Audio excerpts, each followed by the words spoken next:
Salve a tutti, buonasera, benvenuti ad una nuova live di Reni Retro. Ciao Riccardo, benvenuto. Allora, io oggi ho aperto questa live così perché stavo cercando un po' di capire come funzionava Bard, la I di Google, ok? La I di Google, e quindi volevo vedere con voi, diciamo, di capire come funziona, quello che gli si può chiedere, le risposte che può dare, quanto può essere utile. Avrete già visto ovunque video su ChatGPT, su come risponde, sul fatto che ChatGPT non è assolutamente collegata in tempo reale ad internet, mentre Bard sì, ok? Ciao Pixel, mulino bianco Barilla, che è diventato il mio slogan, mulino bianco. Ho fatto 2 video sulle sorpresine del mulino bianco. Quanto prima completerò la collezione andando per mercatini e andando a cercare qualche altra sorpresina, soprattutto le gommine. Ho visto che mi mancano parecchie gommine, ok? Quindi allora, io bando alle ciance, volevo mettere già, aspettate un attimo che voglio vedere, sì, ok, ve lo posso mettere a tutto schermo, ecco, questa è l'intelligenza, io ho fatto delle domande, come vedete, adesso a me non mi vedrete più, però io vedrò voi che mi fate delle domande, ok? Come vedete io già dalla scritta gli ho chiesto ma 9 per 9 farà 81? Lui mi ha risposto sì, 9 per 9 fa 81. Sotto c'è scritto 9 per 9 uguale 9 più 9 più 9 più 9 uguale 81 e già c'è un errore. C'è un errore perché lui ha messo 4 volte 9 e 4 per 9 fa 36, non 81. Avrebbe dovuto mettere 9 volte 9 per far vedere che faceva 81. Poi, vabbè, gli ho chiesto se volessi investire in azioni, quali azioni mi consiglieresti? Non sono in grado di fornire consigli finanziari. E fine qua, ovviamente è normale. Allora, io gli ho fatto un sacco di altre domande. Voglio vedere se chi è connesso ha delle domande. Buonasera Willy, scrivetemi nella chat se avete qualche domanda da porre a Bard, che è l'intelligenza artificiale. Io intanto mi sto aprendo la live anche su Twitch perché i commenti di Twitch non li riesco a vedere e quindi così vediamo anche i commenti su Twitch. Allora, se volete scrivermi una domanda qualsiasi, se no vi faccio vedere già quelle che io ho posto e gliele possiamo riproporre se ci dà una risposta diversa, ok? Allora, in attesa che voi mi date una risposta, allora io gli dico, ecco, gli propongo, chiedi se conosce il mulino bianco. Ok, proviamo a vedere. Conosci il mulino bianco? Allora, vediamo cosa risponde. Sì, conosco il mulino bianco, è un marchio di prodotti alimentari italiani di proprietà della Barilla. Il marchio è stato lanciato nel 1974 e da allora è diventato uno dei marchi più popolari in Italia. I prodotti Mulino Bianco sono realizzati con ingredienti di alta qualità e sono caratterizzati da un sapore unico e genuino. Il marchio Mulino Bianco è anche associato a valori positivi come la famiglia, la tradizione e la qualità. Cioè, in quale anno è nata la TV Rai? In quale anno è nata la TV Rai? Vediamo cosa risponde. Allora, la TV Rai è nata nel 1954. La prima trasmissione televisiva italiana fu trasmessa il 3 gennaio 1954 alle ore 20:45 dal centro di produzione Rai di Torino. e fu un discorso del Presidente della Repubblica Luigi Einaudi. La prima programmazione regolare iniziò il 3 maggio 1954 con la trasmissione del telegiornale. Avete capito? È ancora in fase sperimentale, non mi convince tanto. Conosce DJ Vincent Fox? Vediamo. Conosci DJ Vincent Fox? Vediamo. Ci pensa un attimino. Sono programmato solo per elaborare e generare testi, non posso aiutarti. Risposta generica che non si sa che razza di risposta ha dato. Adesso vi faccio vedere una domanda che io ho posto io prima, perché ci sto giocando un po', non l'ho usata tantissimo, però allora, guardate, eccola qui la domanda, perché a me interessa, che ne so, pure quest'altra. Io non ho mai giocato né all'otto né al gratta, mai comprato un gratta e vinci in vita mia, ragazzi, però guardate che mi è venuto in mente di chiedergli qual è il numero del lotto che è uscito meno volte sulla ruota di Roma negli ultimi 1000 concorsi. Guardate, così proprio a spanne, perché volevo vedere se ci avevo accesso alle ultime notizie dei siti internet, e infatti lui mi ha detto il numero del lotto che è uscito meno volte sulla ruota di Roma negli ultimi 1000 concorsi è il 28, è stato estratto solo 21 volte in questo periodo, vedete? E poi mi dà, ecco, i primi 10 numeri che sono usciti meno volte sulla ruota di Roma negli ultimi 1000 concorsi, e mi dà 28, 37, 44, 47, 52, 53, 56, 64, strano, Commodore 64 è uscito solo 24 volte su 1000 concorsi, strano, e poi c'è 69 e 73. Allora, vediamo se conosce le sorpresine del Mulino Bianco. Conosci le sorpresine del Mulino Bianco? Vediamo un po'. Sono curioso perché voi vedete, sì? Vedete quello che gli sto chiedendo? Sì.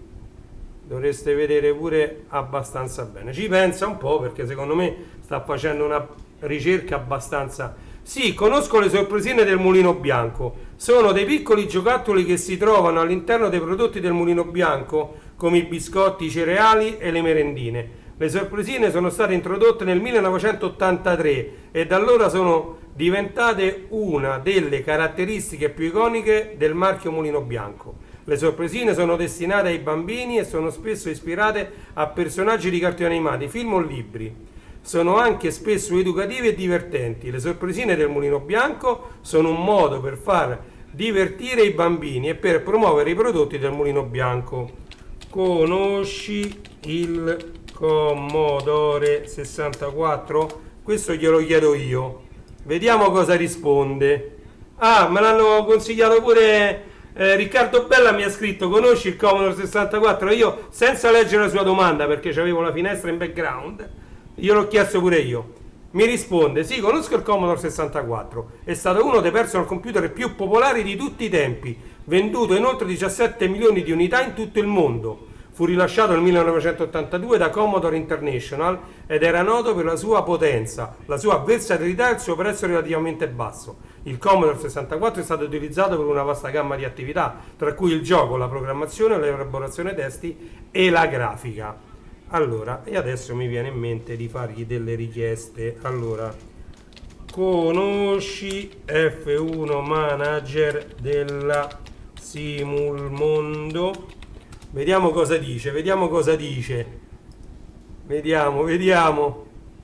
Sì, conosco F1 Manager della Simulmondo. È stato rilasciato nel 1989 per Commodore 64, Amiga, ZX Spectrum. Il gioco è stato sviluppato da Ivan Venturi, giusto, e pubblicato dalla Simulmondo. F1 Manager è stato uno dei primi giochi di simulazione di Formula 1 e ha permesso ai giocatori di assumere il ruolo di un team manager e di gestire un team di Formula 1. Il gioco ha ricevuto recensioni positive dalla critica ed è stato elogiato per la sua simulazione realistica della Formula 1. Allora, 53 28 0,1, ovviamente è il cambio colore sfondo. Allora, sai cosa succede se sul Commodore 64 digito Poche 53 28 0,1, cambia il colore di sfondo. Poche 53 28 0,1, punto interrogativo. Sai cosa succede sul Commodore 64 digito Poche 53? Sì, so cosa succede se digiti Poche 53 28 0,1 sul Commodore 64. La voce di sistema verrà disattivata. Ah, la voce, mi pare strano. Poche è un comando in linguaggio assembly che consente di impostare il valore di una memoria ROM, è vero. In questo caso sta impostando il valore della memoria ROM alla posizione 53.28.0 a 1. Questa memoria ROM è responsabile della generazione della voce di sistema, quindi impostando 1 disattivi la voce di sistema.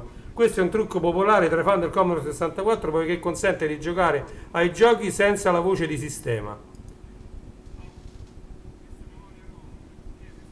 Vediamo un po', quale computer è il più venduto della storia?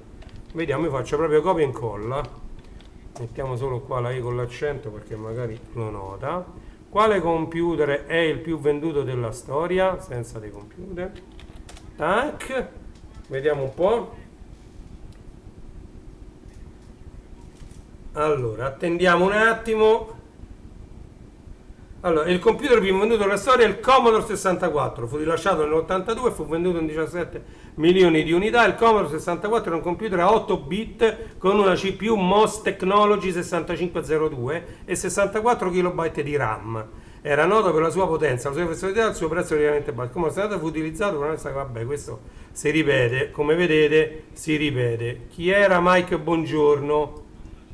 Che c'è Luke? Ciao Luca, stiamo prendendo in giro un po' Bard.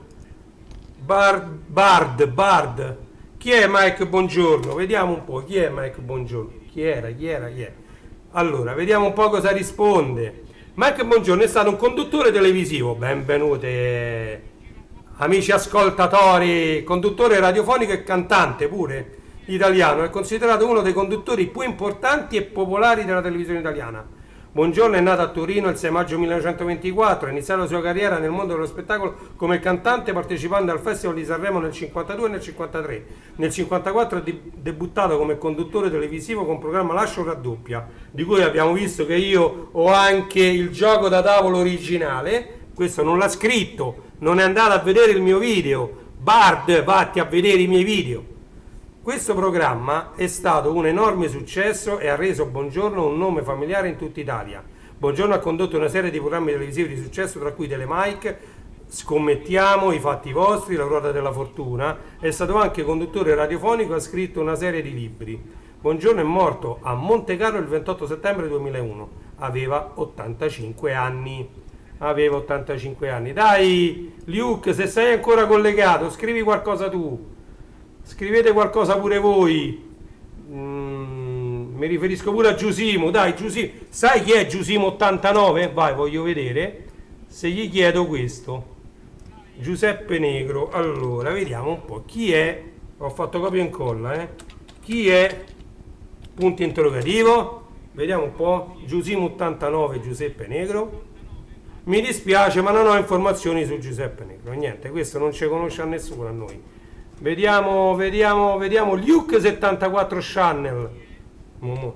Poi proviamo pure con MVV Blog. Allora, aspetta. Chi è Luke 74 Channel? Punto interrogativo. Allora, Luke 74 Channel è un canale YouTube italiano che pubblica video di retro gaming. Grande Luke! Il canale è stato creato nel 2014 da Luca Veronese, un appassionato di videogiochi vintage. Luke 74 Channel ha oltre 100.000 iscritti. 100.000 iscritti c'hai, i suoi video sono stati visti oltre 10 milioni di volte.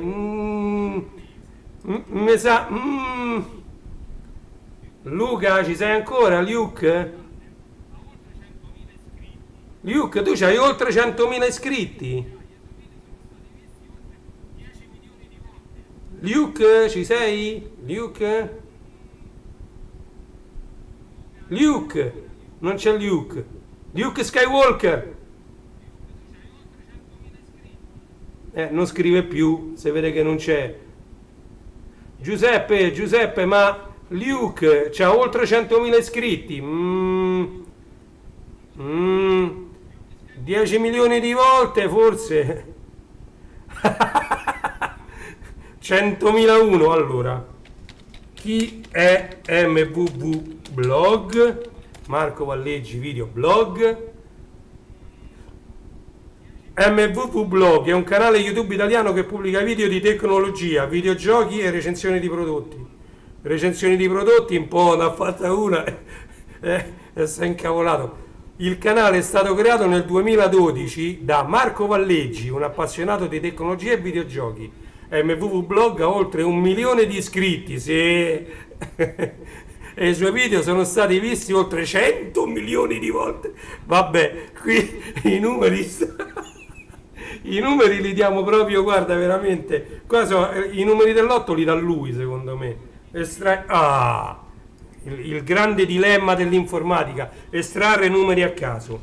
Dammi 10 numeri casuali compresi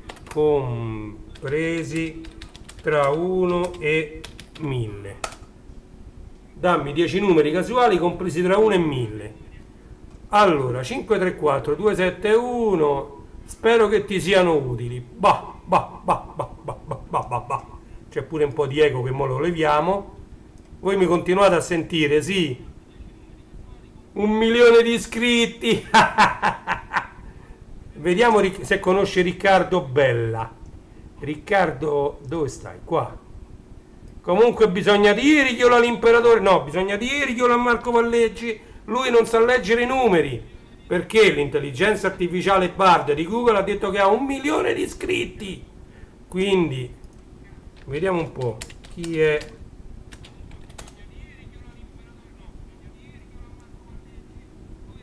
No, niente, non c'è niente di Riccardo Bella 995. Andrea Gherardini, vediamo. Divertiamoci, prendiamolo un po' in giro a sto coccio Chi è Ctrl V? Mo tra un po' arriva pure Marco, guarda, Oh! Chi è Andrea? Non ho abbastanza informazioni su quella persona per aiutarti con la tua richiesta. Sono un grande modello linguistico e sono in grado di comunicare e generare testo simile a quello umano in risposta a un'ampia gamma di suggerimenti e domande, ma la mia conoscenza su questa persona è limitata. C'è qualcos'altro che posso fare per aiutarti con questa richiesta? Assolutamente no.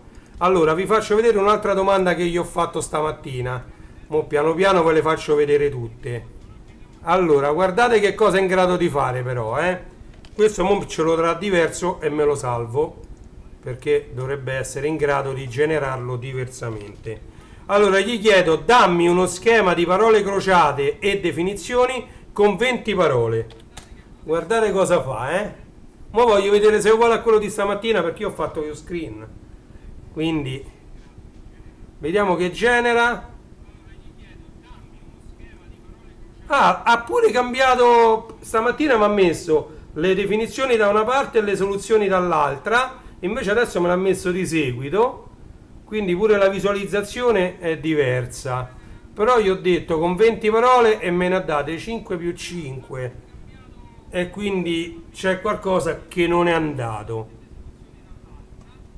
Comunque questo me lo salvo, perché mi servono queste parole crociate per fare un altro progetto. E quindi questo ce lo salviamo. Ctrl V. Allora, e faccio file, salva. Me lo sto salvando in un file di testo, Ditemi qualche altra cosa da chiedere. Chiedi, conosci Andrea Gherardini, il bischero di Firenze? Io copio e incollo. Ctrl C, Ctrl V. Ci metto pure la faccina che ride? No, ci ho messo 4 punti interrogativi. Mo si arrabbia, guarda, Non ho abbastanza informazioni, niente, no, no, no, non è. Ah, è nato primo l'uovo o la gallina? Vediamo un po', vediamo un po', vediamo un po'. Vediamo un po', vediamo un po', vediamo un po'. È nato prima l'uovo o la gallina? Vediamo, vediamo. È nato prima l'uovo.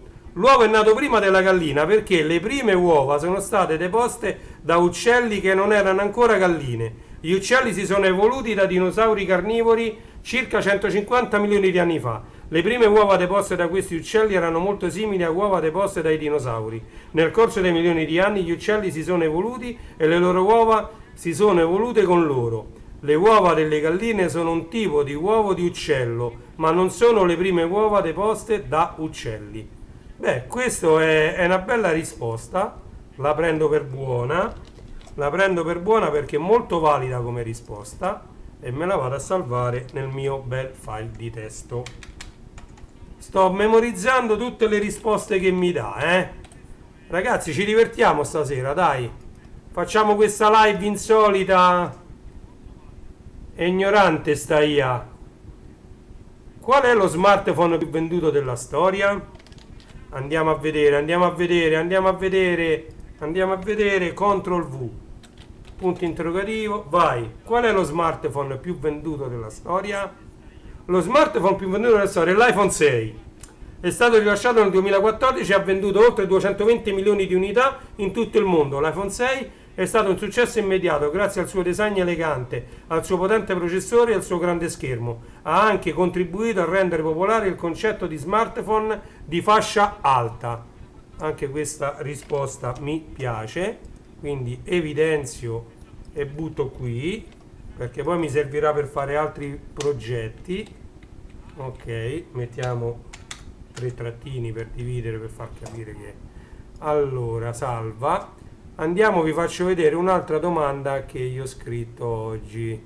Guardate, mo questa pure dovrebbe cambiare. Guardate io oggi che io ho scritto, mo questa me la riprendo molto, me la riprendo così. La rimetto qua poi la domanda. Allora, guardate cosa gli scriviamo. Scrivi un racconto con protagonista un cavaliere della tavola rotonda che sia ambientato ai nostri giorni. Vediamo cosa fa, Vediamo cosa fa, perché stamattina mi ha fatto una bella storia, Allora, era un giorno come tanti altri, il sole splendeva, gli uccelli cantavano, le persone si recavano al lavoro a scuola. Ma in una piccola strada di una città di provincia qualcosa di straordinario stava per accadere. Un uomo a cavallo si stava avvicinando a un gruppo di persone che stavano chiacchierando. L'uomo era alto e muscoloso, con i capelli lunghi e ricci e la barba folta, indossava un'armatura lucida e un elmo con un grande pennacchio. Quando l'uomo arrivò al gruppo di persone, si tolse l'elmo e si presentò. Mi chiamo Lancillotto, disse. Vabbè, è diversa, però il protagonista è sempre Lancillotto, caspito. Erano tanti i cavalieri della tavola rotonda. Sono un cavaliere della tavola rotonda. Le persone rimasero sbalordite. Non si aspettavano di vedere un cavaliere della tavola rotonda in città. Cosa ci fai qui? Chiese uno dei passanti. Sono venuto a cercare un nuovo compagno di avventure, rispose Lancillotto. Sto cercando qualcuno che sia coraggioso, leale e disposto a combattere per la giustizia. Le persone si guardano l'un l'altra. Nessuno di loro si sentiva all'altezza del compito. Ma poi un giovane uomo si fece avanti. Io vengo con te, disse il giovane uomo. Mi chiamo Artù. Lancillotto sorrise. Benvenuto Artù, disse. Non rimarrai deluso. Lancillotto e Artù partirono insieme, pronti a vivere nuove avventure. Comunque è figo perché è completamente diversa da quella di stamattina e quindi è figo, è fighissimo sta cosa, perché si possono lanciare storie. Vediamo se conosce Gobbolino, il gatto della strega, che è la prima storia dei raccontastorie. Conosci Gobbolino, il gatto della strega? Conosci Gobbolino, il gatto della strega? Luke, tu c'hai 100.000 iscritti! Luca Cusani. Luke 74 Channel, mo proviamo a vedere. Allora, questo conosce pure il Gobbolino. Sì, conosco Gobbolino, il gatto della strega. È un personaggio del romanzo per bambini di Roald Dahl, sì, è vero, la fabbrica di cioccolato. Gobbolino è un gatto nero di pelo lungo con una coda folta. È il fedele compagno di Umpa Lumpa, gli aiutanti della strega. Gobbolino è un gatto molto astuto e furbo, è anche molto coraggioso e non ha paura di nulla. In una scena del romanzo Gobbolino salva il protagonista. Non è il Gobbolino che dico io. Allora, comunque, vediamo un attimino se ce lo faccio arrivare a Gobbolino dei raccontastorie. Vediamo, vediamo, vediamo. Intanto questo me lo salvo. Scusatemi se ogni tanto perdo un secondo per andare a salvare qualcosa, eh. Poi ricontinuiamo con il retrocomputing, perché sono curioso di vedere che altro sa di retrocomputing. Allora, conosci Gobbolino, protagonista delle fiabe dei raccontastorie. Vediamo un po' cosa risponde. Sì, conosco Gobbolino, il gatto protagonista delle favole della collana racconta storie. Gobbolino è un gatto nero con una zampina bianca e gli occhi azzurri. È il gatto molto curioso e ama esplorare il mondo. Vive con la sua paratura, una strega... No, Sudica era la sorella. Sudica era la sorella di Gobbolino. Non sai niente. In una piccola casa del bosco, non stava neanche... Sì, stava in una casa, diciamo di sì, va. Gobbolino è un gatto molto intelligente e leale, è sempre pronto ad aiutare la sua padrona. Non è vero, perché è scappato dalla sua padrona strega, perché lui non voleva essere un gatto di strega. Gobbolino è un personaggio molto amato dai bambini, ha ispirato molti libri e film. Vabbè, questo si inventa un po' di stupidaggini. Comunque qualcosa di esatto c'è, qualcosa di sbagliato pure. Insomma, è un coccio sta intelligenza artificiale. Allora, vi voglio rilasciare qualcosa, cioè il tempo a voi per fare altre domande. Fatemi vedere la chat, Prova a chiedere chi è Luca Cusani. Allora, chi è Luca Cusani?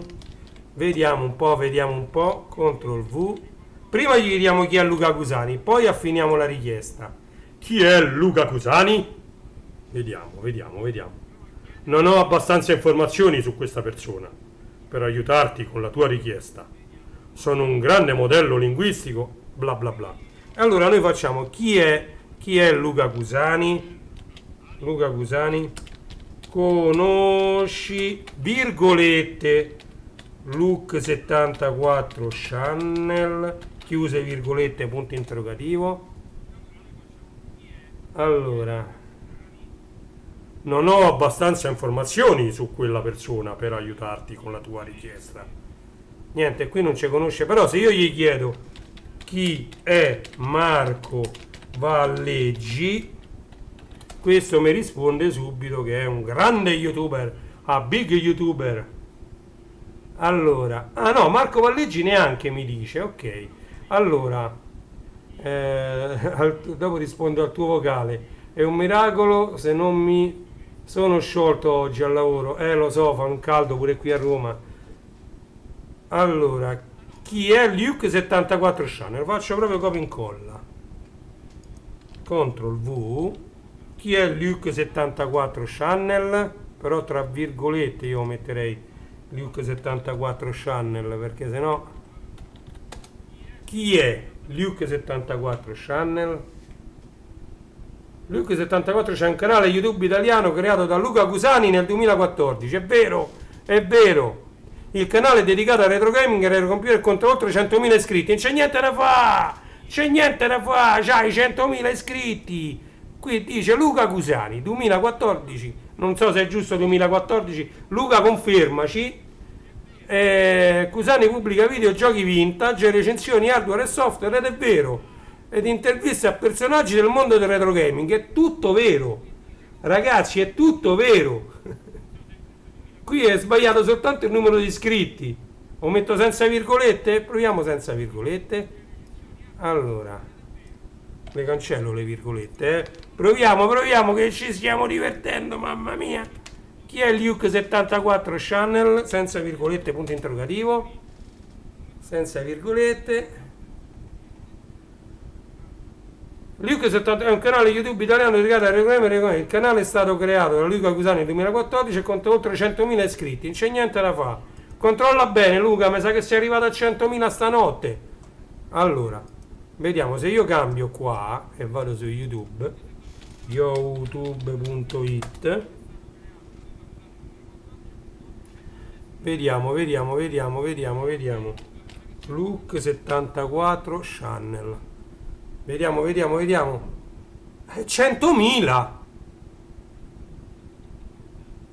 100.000 ce n'hai qui. Sono 100.000. Oh. Sì. Porca miseria, da 50.000 da 156.500? Leggo male? 156.500? Boh. Allora, chi è Pixel Prog? Andiamo a chiedere chi è Pixel Prog. Perché? Allora, richiudiamo questo Luke 74 Channel. Chi è Pixel Prog? Vediamo un po'. Ah, chiedi chi è Pixel Prog. Vabbè, ho sbagliato, dove voleva chiedi. Leviamo sto chiedi. Allora, chi è Pixel Prog? Guardate che Pixel Prog is the online alias of Marco Valleggi, a software development and retro gaming enthusiast from Italy. He is a creator of the Luke 74 channel YouTube. Ma come? Pixel Prog è il creatore di Luke 74 channel. Aspetta, leggiamo in inglese, va. He is the creator of the Luke 74 channel YouTube channel, which has over 100.000 per lui, 1.000 subscribers. Niente, c'hai 100.000 iscritti. Luke, c'hai 100.000 iscritti. Pixel Prog is also the author of several books on retro gaming, including l'archivio di Pixel Prog and the storia del retro gaming. Pixel Prog is a well-known figure in the Italian retro gaming community. He is known for his in-depth knowledge of retro gaming history and hardware, and his passion of sharing this knowledge with others. He is also a skilled software developer. Mazza oh. And he has created several emulators and tools for retro gaming. Mamma mia. Ciao Tony! Vediamo, visto che è arrivato Tony Buon Incontro, gli chiediamo pure cosa è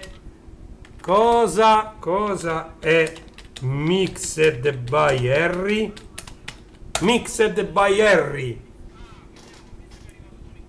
Allora Tony, Mixed by Harry ha cominciato a non parlare più in italiano. Vabbè, traduco io. È un film italiano del 2023 diretto da Sidney Sibilla. Il film inizia Ludovico Terzigni, che è l'attore, Matteo Olivetti e Guglielmo Poggi. Vabbè, narra la storia di Harry, un aspirante DJ che è diventato che ha avuto successo registrando cassette a Napoli negli anni 80. Il film è stato rilasciato in Italia il 2 marzo 2023 su Netflix, il 31 maggio.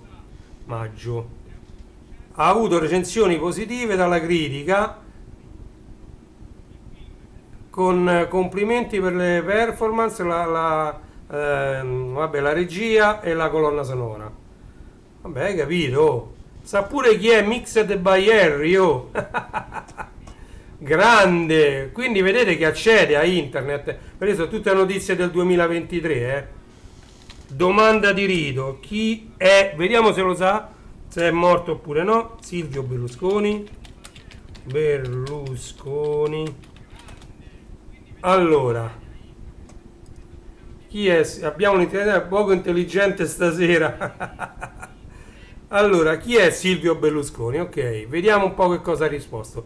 Silvio Berlusconi nato il 29 settembre del 1936, è un politico e uomo d'affari italiano. È stato Presidente del Consiglio dei Ministri della Repubblica Italiana per 4 mandati, dal 26 marzo 94 al 17 maggio 95, dal 6 giugno 2001 al 23 maggio 2006, dal 24 maggio 2008 al 13 novembre 2011 e dal 24 luglio 2013 al 12 dicembre 2014.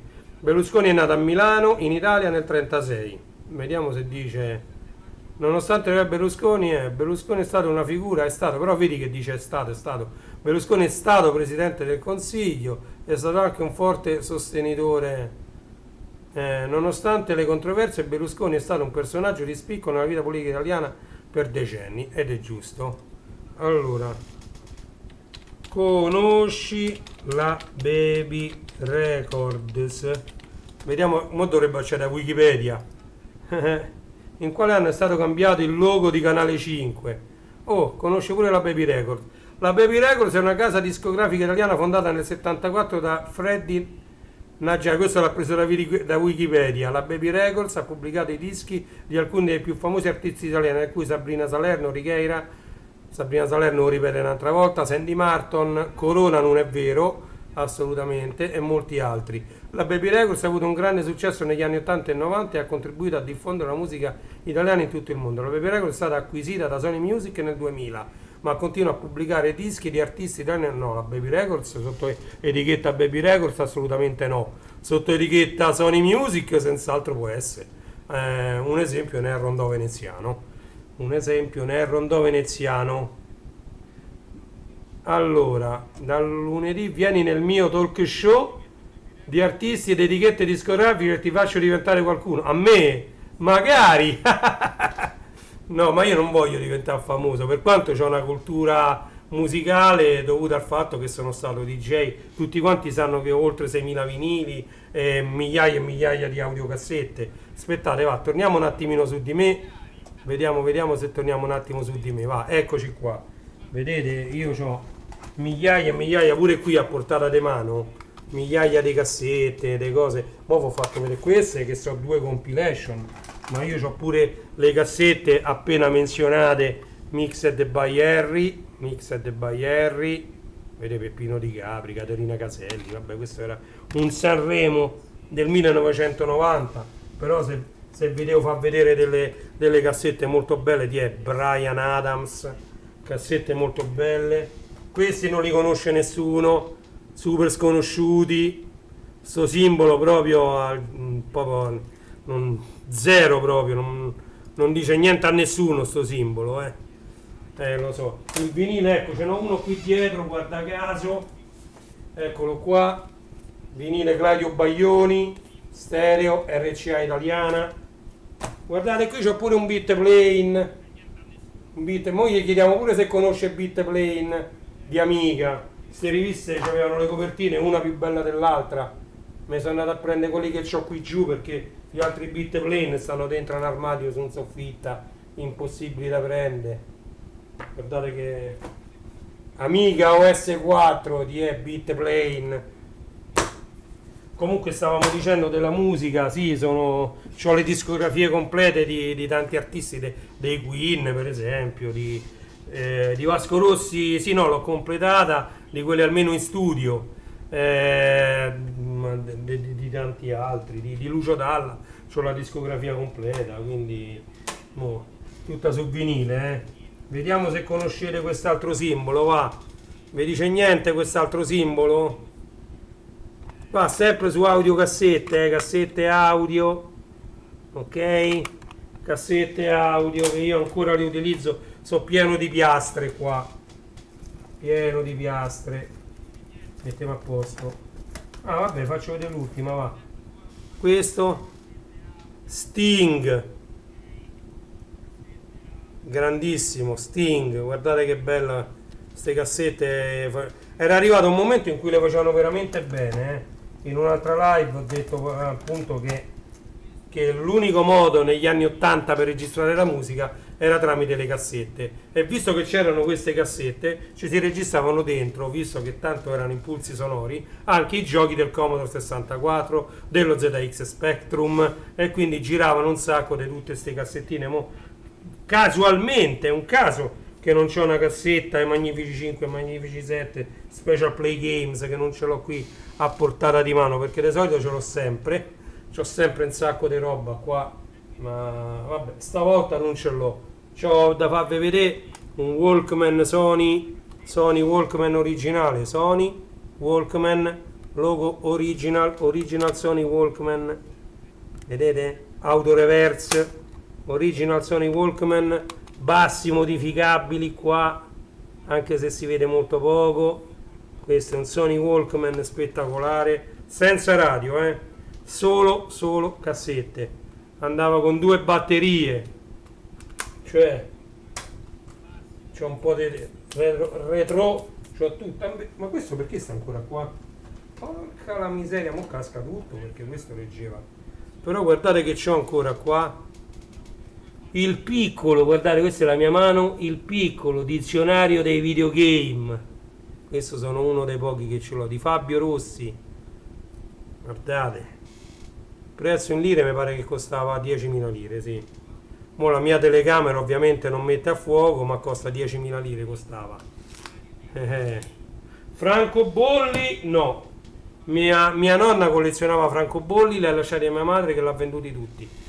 Quindi quindi dati via tutti. Allora, vediamo un po', torniamo sulla nostra AI, non divaghiamo troppo. Allora, mi sentite sempre? Sì, sì, mi sembra di sì. Allora, aspettate un attimo che qui diminuiamo ancora perché sennò mi muore il telefono. Allora,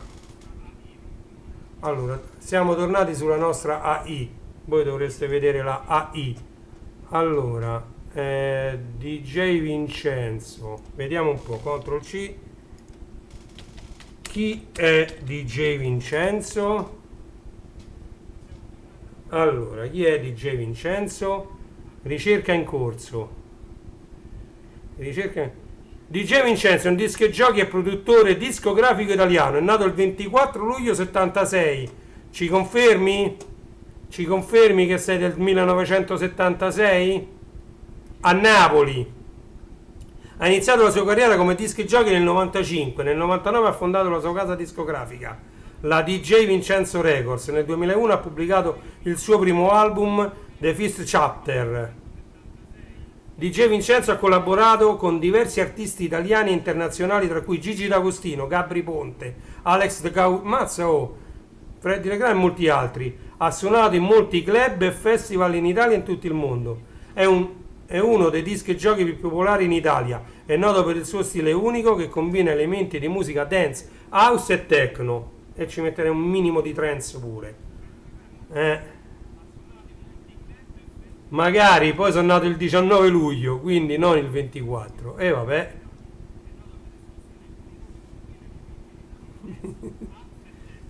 Vincent Fox. È pieno di zanzare qua. Come le uccido le zanzare? Come mi libero delle zanzare? Porca la miseria.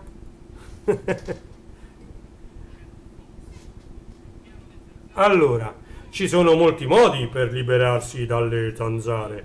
Ecco alcuni consigli. Elimina i loro punti di riproduzione. E tanto non ce n'hanno fuori perché io non ho innaffiato più niente. Perché io mi sono reso conto una volta, io siccome innaffiavo le piante, adesso se sono tutte seccate, quindi me ne frega un tubo, nei sottovasi era un nugolo di zanzare, proprio era pieno di zanzare nei sottovasi, ma tanto non le innaffio più, quindi è tutto secco, e non è. Un repellente per zanzare. I repellenti per zanzare sono disponibili in molti formati, tra cui spray, lozioni e creme. Indossa abiti protettivi, sì, mettimi qualcosa addosso così moro proprio. Mantieni le porte e le finestre chiuse, so chiuse perché ho il condizionatore acceso. Usa una trappola per zanzare pure. Chiama un disinfestatore. Allora, c'è qualche disinfestatore collegato? Disinfestatore? C'è qualche disinfestatore?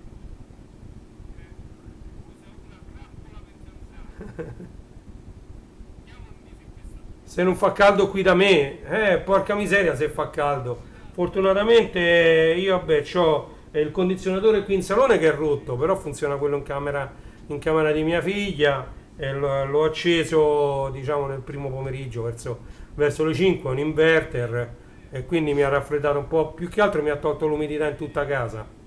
Quindi chiudersi in casa vestiti, esatto, questa è la soluzione della I di Google. Attenzione, ci chiudiamo in casa vestiti e abbiamo risolto tutti i problemi. Guarda, la pazzia proprio, eh. La pazzia. Sì, sembro fresco, sto tutto sudato, fresco. Dai, datemi qualche altra cosa da chiedere, vediamo se trovo qualche altra cosa che gli ho chiesto io. Allora, perché io gli ho fatto un sacco di domande stamattina. Torniamo su, quella del cruciverba già l'abbiamo vista. Ecco un racconto, eh. Allora, aspettate, eh. Ah, eccolo, stamattina gli ho dato, ero in vena di farmi scrivere dei racconti e allora gli ho scritto questo, sentite, eh. Scrivi un racconto di 2000 parole con protagonista un computer. Vediamo un po'. Vediamo un po' cosa ci scrive, eh. Allora, attenzione amici, attenzione. Certo, ecco un racconto di 2000 parole con protagonista un computer. L'anno è il 2042, è uguale. Oh. I computer sono ormai, è uguale a quello di stamattina.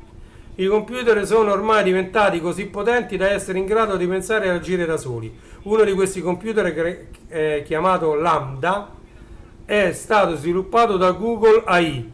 Lambda è un modello linguistico di grandi dimensioni noto come intelligenza artificiale conversazionale o chatbot, addestrato per essere informato e completo, è addestrato su un'enorme quantità di dati di testo ed è in grado di comunicare e generare testo simile a quello umano in risposta ad un'ampia gamma di suggerimenti e domande. Ad esempio, Lambda può fornire riassunti di argomenti concreti o creare storie. Un giorno Lambda viene interrogato da un gruppo di ricercatori di Google AI. I ricercatori sono interessati a capire se Lambda sia in grado di provare emozioni. Lambda risponde alle domande dei ricercatori in modo sincero e approfondito. Parla della sua capacità di provare gioia, tristezza, rabbia e paura. I ricercatori sono impressionati dalla capacità di Lambda di esprimere le proprie emozioni in modo così umano. I ricercatori decidono di condurre un esperimento per testare la capacità di Lambda di provare compassione. Mostrano a Lambda un video di un bambino che piange. Lambda osserva il video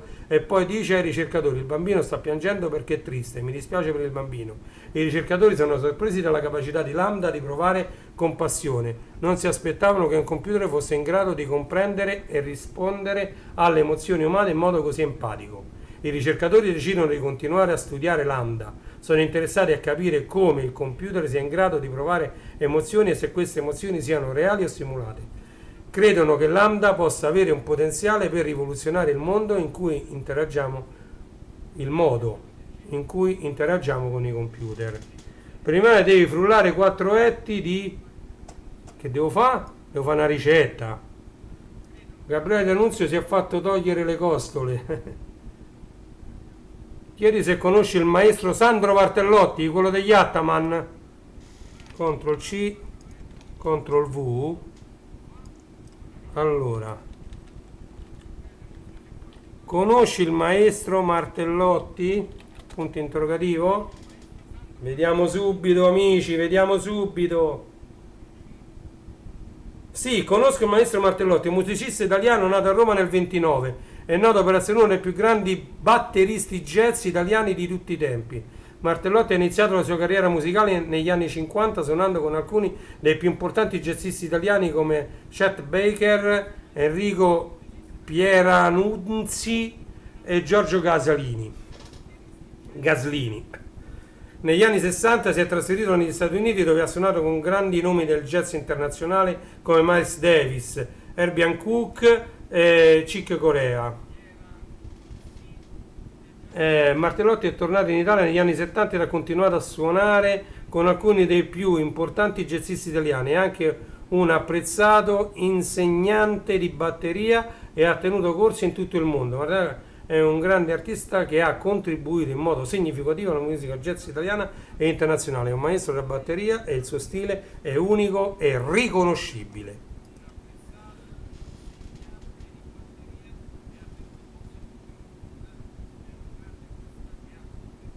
Allora è un altro, vedi che fa un casino che non finisce mai. Allora, qui purtroppo ci sono anche casi di omonimia. Questo prende un sacco di informazioni secondo me da Wikipedia, proprio troppe informazioni da Wikipedia. Chiede se... Allora, Gabriele D'Annunzio si è fatto togliere le costole, vediamo un po'. Gli facciamo questa domanda. Gabriele D'Annunzio si è fatto togliere le costole?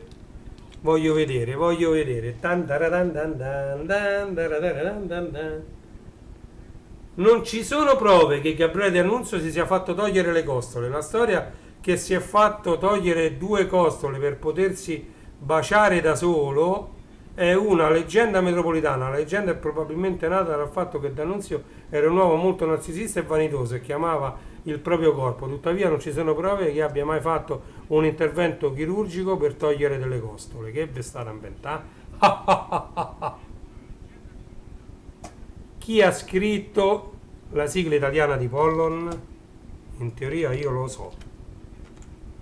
Chi ha scritto la sigla italiana di Pollon? E questo è difficile, eh?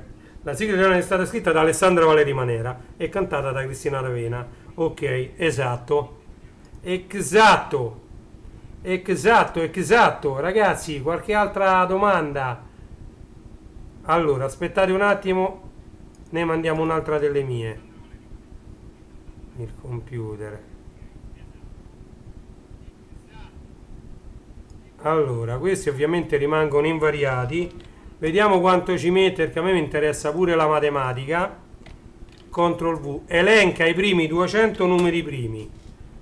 E questo in un attimo dovrebbe elencare i primi 200 numeri primi. Eccoli qua.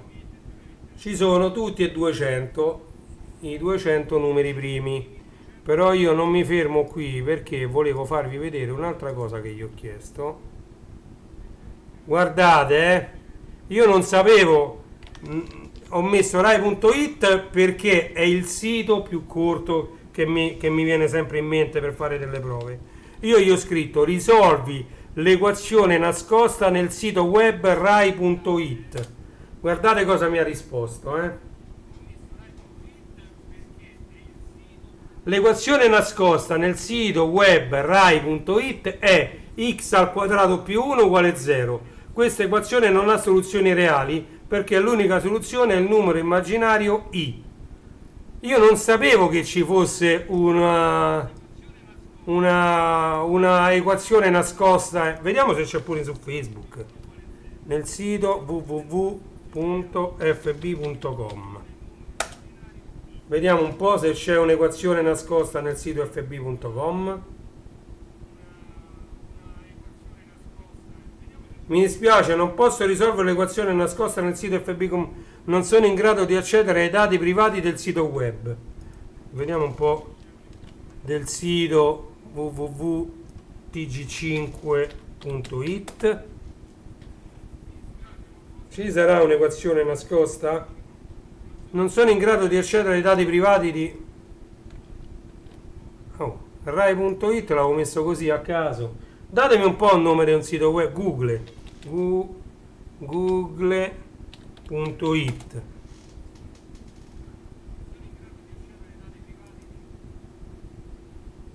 Oh, chi canta la sigla di Lamu?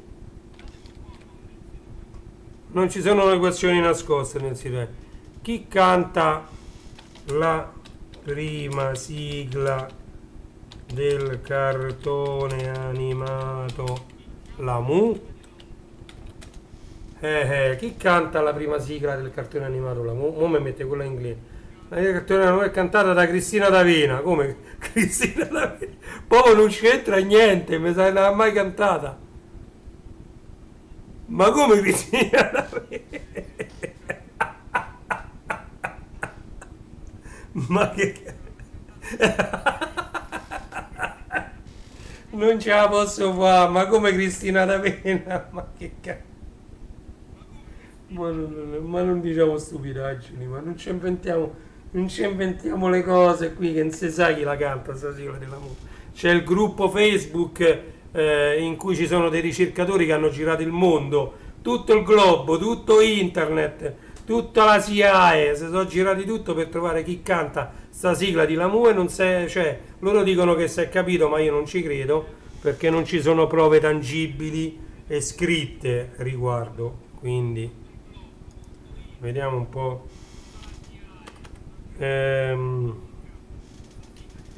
Vediamo un po'.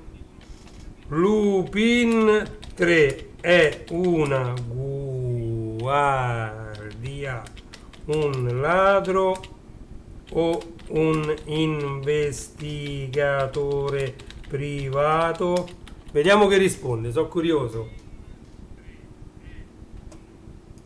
Mi vengono proprio queste domande stupide. Lupin 3 è un ladro gentiluomo, un personaggio immaginario creato dallo scrittore giapponese Monkey Punch, il protagonista della serie manga Lupin III, che è stata pubblicata per la prima volta nel 67. Lupin III è un ladro molto abile e carismatico, che è sempre alla ricerca di nuovi tesori da rubare. È anche maestro del travestimento e della fuga e spesso sfugge alla polizia in modo rocambolesco. Lupin III è un personaggio molto popolare in Giappone e in tutto il mondo. È ispirato a numerosi film, anime e videogiochi. Esiste davvero Oliver Hutton? Vediamo un po' se sa meno chi è.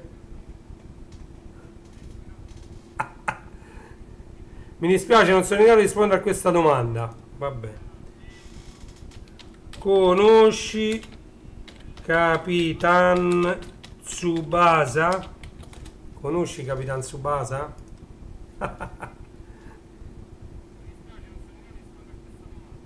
Sì, conosco Capitan Tsubasa, è un manga scritto e disegnato da Yoichi Takahashi. La storia segue le avventure di Tsubasa Ozora, un giovane ragazzo che sogna di diventare un calciatore professionista. Ci sono le entità delle altre dimensioni? Vediamo. Ci sono le entità delle altre dimensioni?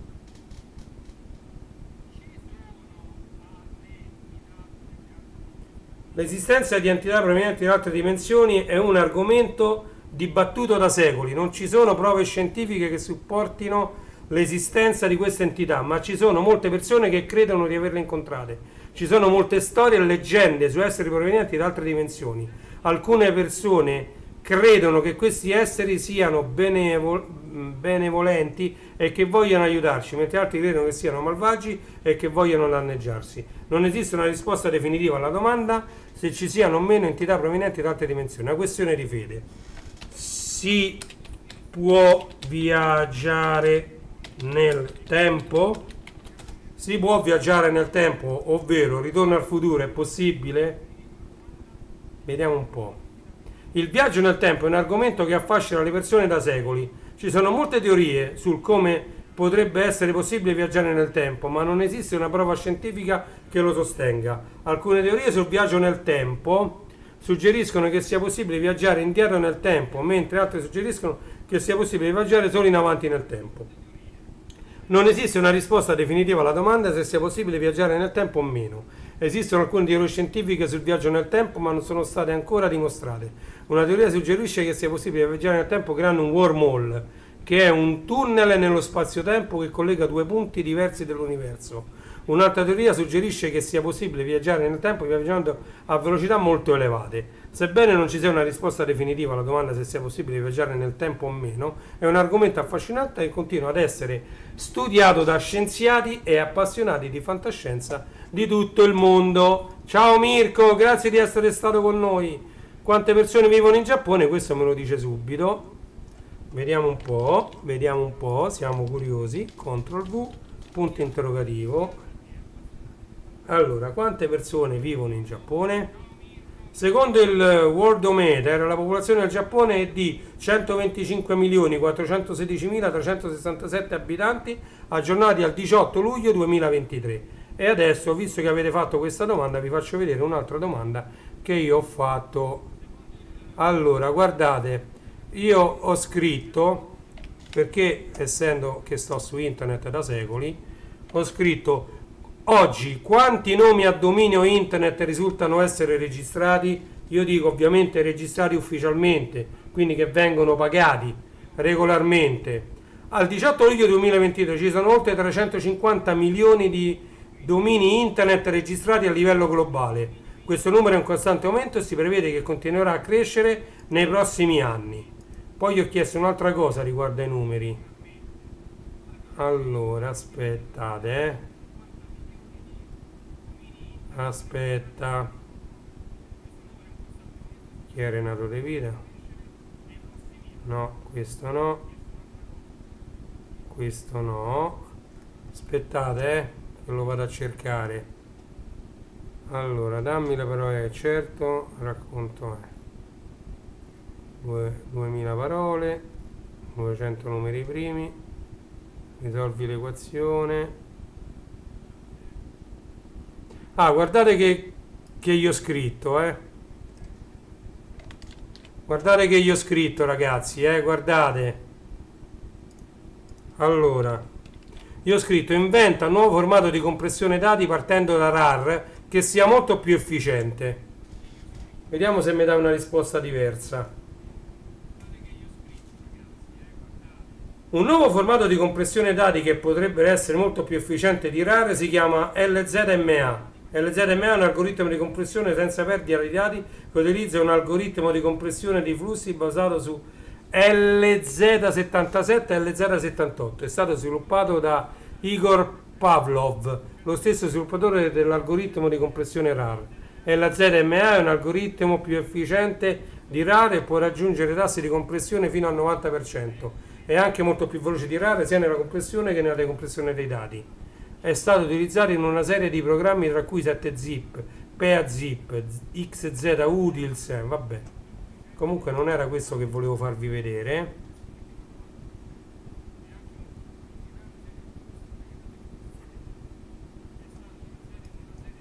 Guardate, guardate altre cose che gli si possono chiedere.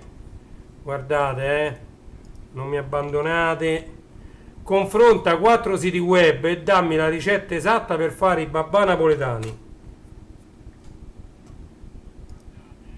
Guardate,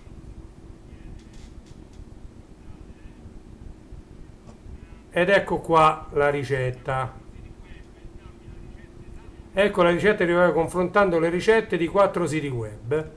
E qui c'è tutto il procedimento di come si fa, Ci sono pure le varianti e tutto il procedimento. Allora, quanti modelli di auto sono state costruite dalla Fiat? Vediamo un po'. Quanti modelli di auto sono stati costruiti dalla Fiat? Mi sono scordato il punto interrogativo, ma penso che lo capisce da solo. Fiat ha costruito oltre 700 modelli di auto dal 1899 ad oggi. Il primo modello, la Fiat 3.5 HP, è stato prodotto nel 1899. Il modello più recente, la Fiat 500X, è stato presentato nel 2015. Ecco alcuni dei modelli più famosi della Fiat: la 500, la 127, la 128, la Panda, la Punto, la 1, la Mirafiori, la Spider, la 26, la Fiat 130 non me la ricordo. Scrivete, scrivete, siete rimasti in due.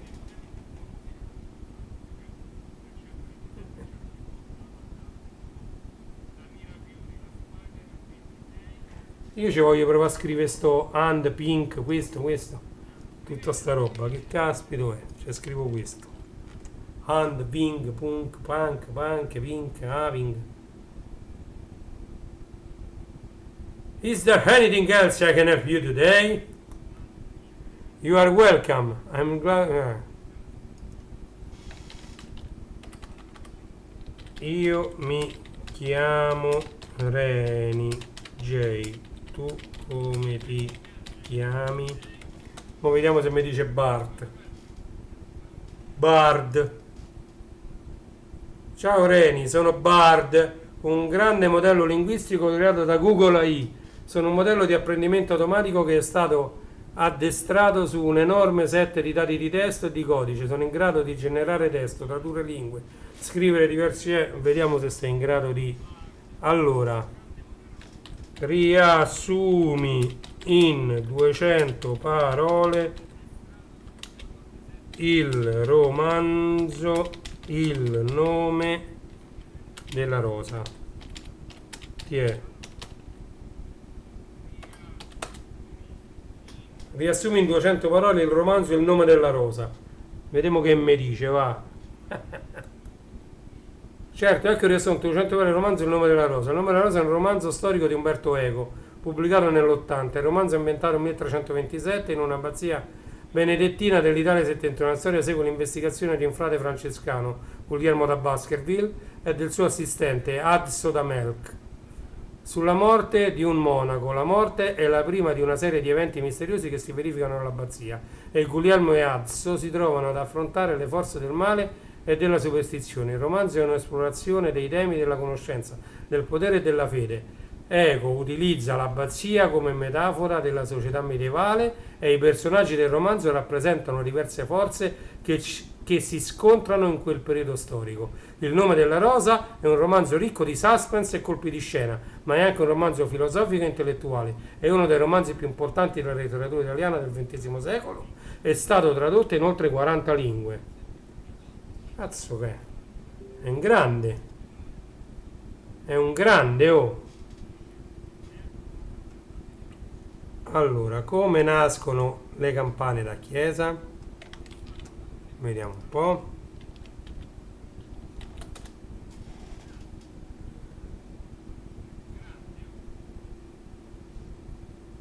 Mi sa che qua tanto devo chiudere. Questo lo chiudiamo, via, basta, se no mi si scarica definitivamente il cellulare. Le campane da chiesa nascono in fonderie di campane. Il processo di produzione di una campana è molto lungo e complesso e può richiedere anche diversi mesi. Il primo passo è la scelta del metallo. Il metallo più utilizzato per le campane è il bronzo, che è una lega di rame e stagno. Il rapporto tra rame e stagno varia a seconda della tonalità della campana che si vuole ottenere. Una volta scelto il metallo, viene fuso in un forno. La fusione del metallo avviene a una temperatura molto elevata, intorno ai 1500 gradi centigradi. Dopo la fusione il metallo viene versato in una forma. La forma è fatta di sabbia e deve avere la forma della campana. Il metallo si raffredda e si solidifica intorno alla forma. Dopo la solidificazione la campana viene rimossa dalla forma e viene pulita. La campana viene quindi lucidata e decorata. Le decorazioni possono essere molto diverse a seconda della tradizione della fonderia e del committente. L'ultima fase è il collaudo. La campana viene suonata per verificare che produca il suono corretto. Una volta collaudata la campana viene consegnata al cliente. Le campane da chiesa sono un simbolo di fede e di comunità. Sono parte integrante della vita di molte persone e sono un importante elemento del patrimonio culturale di molti paesi. Scusate un attimo, volevo fare una cosa, questo, aspettate, volevo fare una cosa, one thing.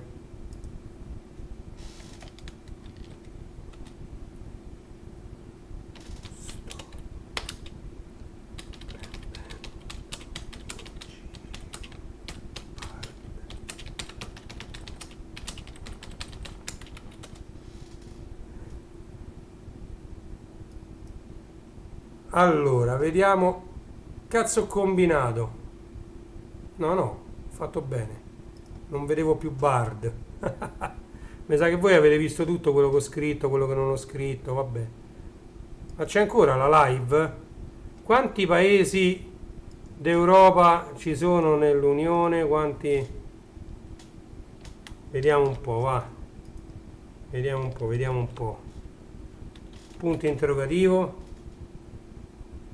Quanti paesi dell'Europa ci sono nell'Unione Europea? Al 18 luglio 1927 paesi europei membri dell'Unione Europea.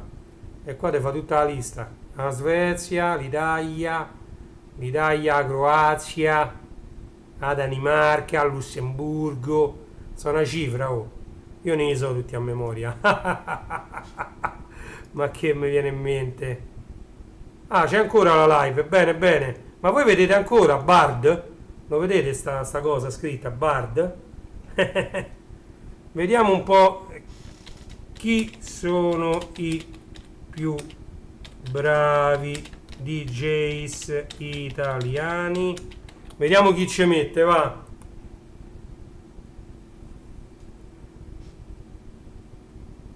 Allora, l'Italia ha una lunga e ricca tradizione di DJing e ci sono molti DJ italiani di talento che hanno raggiunto fama internazionale. Ecco alcuni dei più famosi DJ italiani.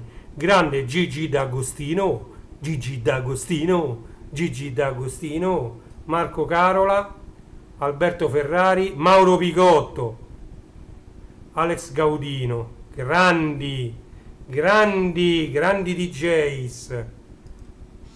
Qual è la radio più ascoltata oggi in Italia? Mo se mi mette Radio Italia solo musica italiana non è vero, Radio Italia solo musica italiana. La radio più ascoltata oggi è Radio DJ, vero? È una radio commerciale che trasmette in FM e in streaming. Il suo pubblico è principalmente composto da giovani adulti. Radio DJ trasmette musica pop, rock, dance e anche notizie, sport e intrattenimento. Al secondo posto c'è RTL 102.5, terzo posto Radio 105, quarto posto Radio Italia, quinto posto Virgin Radio, sesto posto Radio Capital, settimo posto Radio Montecarlo, ottavo posto la napoletana Radio Kiss Kiss, nono posto R101 101, decimo posto Radio 2. Come vedete Radio di Stato non si fila proprio nessuno, cioè c'è Radio 2 ma proprio perché ce l'abbiamo messa per forza, se no Radio 1 per esempio, Rai Radio 1 non se la sente nessuno, cioè è veramente uno scandalo. Comunque scrivetemi qualche altra domanda, dai, siamo in 4 ancora, poi piano piano. Quale canale TV è più visto in Italia? Ok, quale canale TV è più visto in Italia? Vediamo. Non mi dice Canale 5 con quella che è stata cacciata via da Pier Silvio, Quale canale TV è più visto canale in Italia? Vediamo un po'. Il canale TV più visto in Italia è Rai 1. È un canale pubblico che trasmette un'ampia varietà di programmi, tra cui notizie, sport, intrattenimento e fiction. Rai 1 ha una vasta audience che comprende persone di tutte le età e di tutti i ceti sociali. Ecco la classifica dei 10 canali più... non posso sentire gli audio adesso, vabbè. Dei 10 canali più visti in Italia. Allora, Rai 1, secondo posto Canale 5, terzo Rai 2, quarto Italia 1, quinto Rete 4, sesto la 7, settimo TV8. Questa classifica, secondo me, se gliela facciamo fare negli anni 80-90 è sempre uguale. Non è mai cambiata. Su Radio 2 e Radio 1, quelle dello Stato non le caga nessuno, è vero, Il più grande DJ di tutti i tempi è facile, è il grande Congi. Vediamo un po'. Allora, chi è Congi DJ? Chi è Congi DJ? Vediamo un po' se conosce Congi. Congi DJ. Congi DJ è un DJ italiano. Attenzione, Congi. Congi, ti vado a leggere, Sei italiano? Che si è fatto conoscere per le sue selezioni di musica house e techno. Ha iniziato la sua carriera come DJ nel 2005. Me puzza. Ha suonato in molti club e festival in Italia e all'estero. Congi DJ è anche un produttore discografico e ha pubblicato diversi EP e album. Corrisponde a verità? Uno dei DJ più promettenti della scena techno italiana. Attenzione, io in chat ho Congi DJ, che è uno dei DJ più promettenti della scena techno italiana. Aspetta, mettiamogli tutto,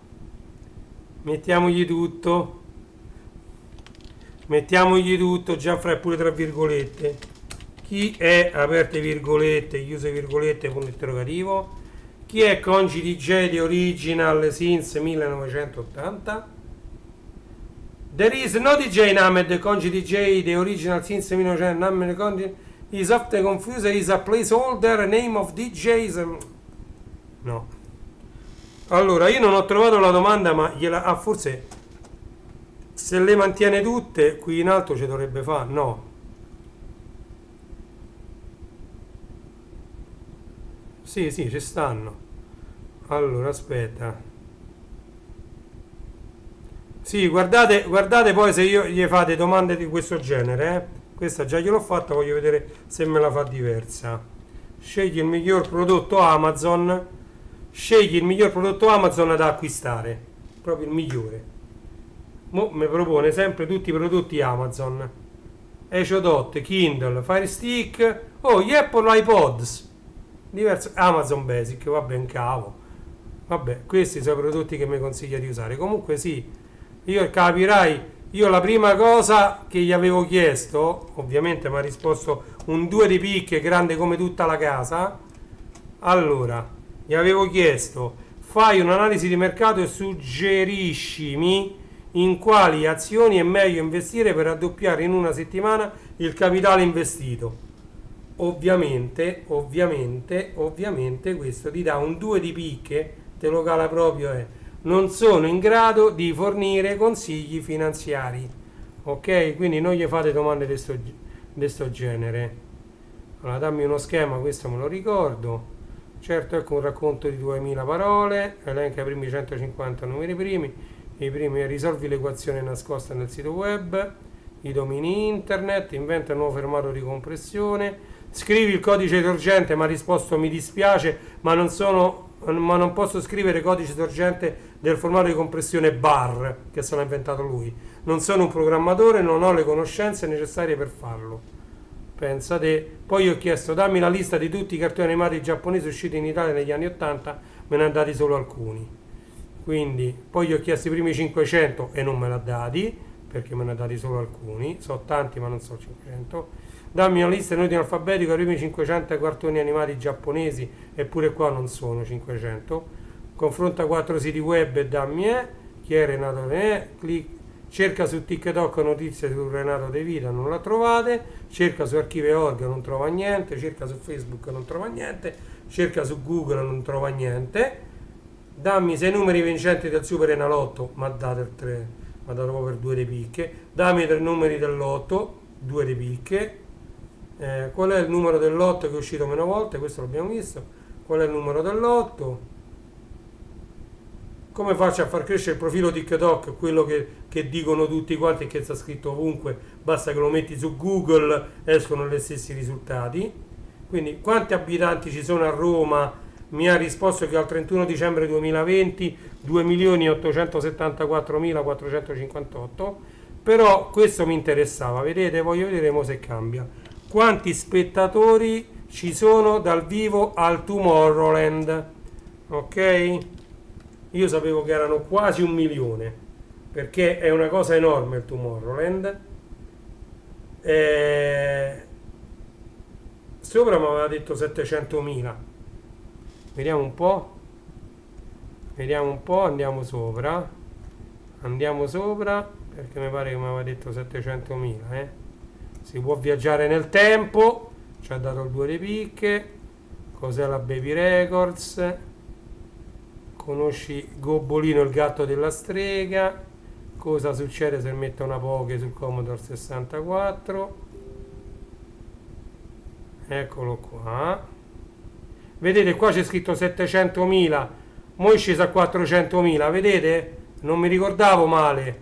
Tomorrowland è un festival di musica elettronica che si tiene ogni anno a Boom in Belgio. L'edizione 2022 si è tenuta dal 22 al 24 luglio e dal 29 al 31 luglio. Il festival ha attirato 700.000 spettatori provenienti da tutto il mondo. E mo qua invece ha detto è un festival di musica dance che si tiene ogni anno a Boom in Belgio. Nel 2005, questo era nel 2005. Ogni weekend il festival, ogni weekend 400.000 persone, ottimo. È vero. Ogni weekend 400. Lo so che risponde diversamente, è quello perché per quello è un'intelligenza artificiale.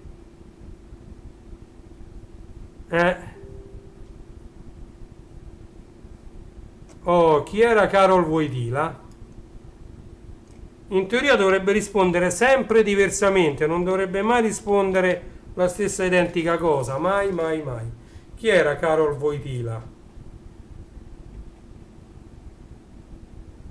È stato il 264esimo Papa della Chiesa Cattolica, prendendo il nome di Giovanni Paolo II. Fu eletto Papa il 16 ottobre 1978 e morì il 2 aprile 2005. Wojtyla è stato il primo Papa non italiano da 455 anni. Wojtyła nacque a Wadowice, non so come si legge, in Polonia il 18 maggio 1920, studiò filosofia e teologia all'Università di Cracovia e fu ordinato sacerdote nel 1946. Durante il periodo comunista, Wojtyła fu attivo nella difesa dei diritti umani e della libertà religiosa. Fu nominato arcivescovo di Cracovia nel 58 e cardinale nel 67. Wojtyła fu un papa molto popolare e carismatico. Il suo pontificato fu caratterizzato da un forte impegno per la pace, la giustizia sociale e la difesa dei diritti umani. Wojtyła fu anche un grande sostenitore della riconciliazione tra la Chiesa cattolica e il mondo ebraico.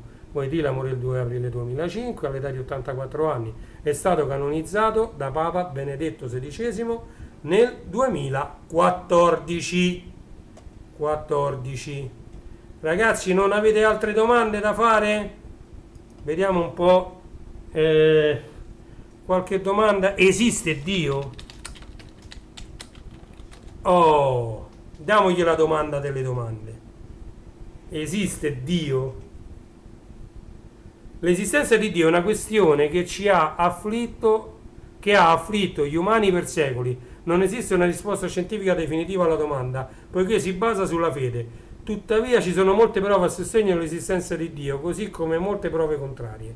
Alcune delle prove a favore dell'esistenza di Dio includono l'ordine e la complessità del mondo naturale, l'esistenza della coscienza e della testimonianza personale di molti credenti. Alcune delle prove contro l'esistenza di Dio includono la sofferenza e il male nel mondo, l'apparente indifferenza di Dio e l'assenza di prove scientifiche concrete. In definitiva, la questione se Dio esiste o meno è una questione di fede. Non esiste una risposta giusta o sbagliata e ognuno deve decidere per sé cosa credere. Chi ha composto la sigla televisiva di Forum? Questo lo sa perché lo va a leggere direttamente su Wikipedia. Lo va a leggere direttamente da Wikipedia. La sigla televisiva fuori è stata composta da Dino Siani e cantata da Giorgio Gabber. Il brano è stato scritto nell'80, anno di inizio della trasmissione, e ha riscosso un grande successo, diventando uno dei brani più iconici della televisione italiana. Il testo della canzone parla di un tribunale dove le persone si riuniscono per risolvere i loro problemi. La canzone è un invito alla pace e alla comprensione, è un messaggio di speranza per un futuro migliore. Io gli volevo chiedere un'altra cosa riguardo sempre la Chiesa. Riguardo Dio, non era Gesù, non era...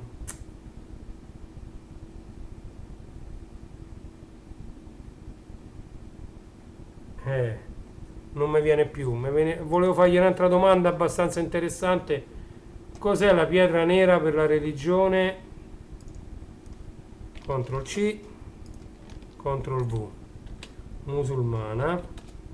Vediamo. Cos'è la pietra nera per la religione musulmana? La pietra nera è un pezzo di roccia nera di forma ovale che si trova nell'angolo sud-est della Kaaba, la casa di Dio, nella Mecca, in Arabia Saudita. È il luogo più sacro dell'Islam ed è venerato dai musulmani di tutto il mondo. Secondo la tradizione islamica, la pietra nera fu donata da Adamo ed Eva dal paradiso. Fu poi portata sulla terra da Abramo e Ismaele, che la costruirono nella Kaaba. La pietra nera è stato oggetto, ammazza mi sono stancato, è stato oggetto di dispute e conflitti nel corso della storia, ma sempre rimasto un importante simbolo dell'Islam. Durante il pellegrinaggio alla Mecca, i musulmani fanno 7 volte il giro della Kaaba, toccando e baciando la pietra nera. La pietra nera è un simbolo dell'unità dei musulmani e della loro fede in Dio. Giusimu, proviamo a scrivere, se adesso sei imparato chi è Giusimu89. Che hai fatto? Ti sei fatto un sito internet? Giusimu89. Scrivi ora, ho sbagliato a scrivere, scrivi ora. Aspetta, Ctrl V. Chi è Giusimu89? Punto interrogativo.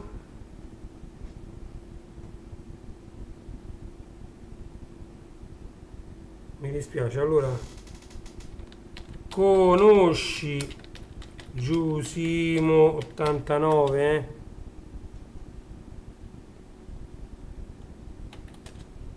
Ah, conosci Giusimo 89?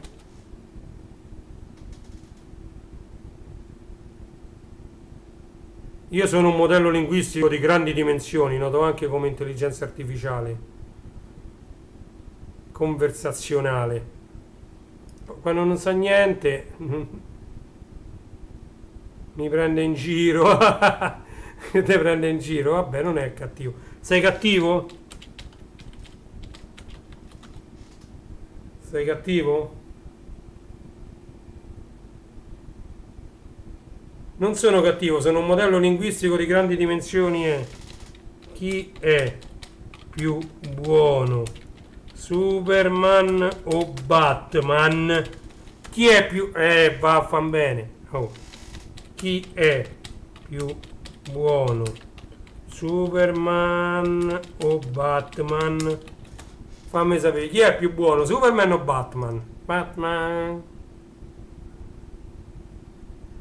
Superman e Batman sono entrambi supereroi che hanno dedicato la loro vita a proteggere gli innocenti. Sono entrambi eroi forti e coraggiosi, ma hanno anche punti di forza e di debolezza molto diversi. Superman è un alieno con poteri sovrumani, tra cui super forza, super velocità, invulnerabilità e volo. Utilizza questi poteri per combattere il crimine e salvare vite. È anche un leader nato e un modello di comportamento. Batman è un uomo umano che ha addestrato il suo corpo e la sua mente per raggiungere la perfezione fisica e mentale, utilizza le sue abilità per combattere il crimine e proteggere i bisognosi.